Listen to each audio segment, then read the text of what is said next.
We've all been there. We reach for our brown sugar to make a batch of cookies, and it's hard as a rock. Before you have a meltdown, I have a few tricks that'll help save the day. But first, let me tell you why brown sugar gets that way in the first place. You see, what makes brown sugar is that it contains molasses. When the moisture in the molasses evaporates, it becomes hard. To prevent this from happening, you should either store your brown sugar in an airtight container or place a slice of bread in the bottom of a container, which will help keep it moist and soft.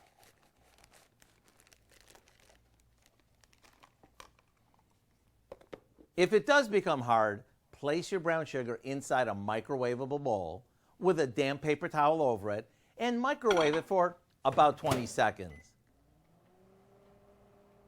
Now that you know how to store and soften brown sugar, let me share a brown sugar snack cake recipe with you that is just heavenly. It's one of those cakes that as soon as you try it, you mark the recipe as a family favorite. And since it starts with a handful of pantry basics and is baked in just 30 minutes, it's perfect for an anytime dessert. To get the recipe for what we call our brown sugar snack cake, simply visit our website. I'm Howard with Kelly in the Mr. Food Test Kitchen, where today we discovered a brown sugar hack, resulting in a sweet way for you to say, ooh, it's so good. This is really good.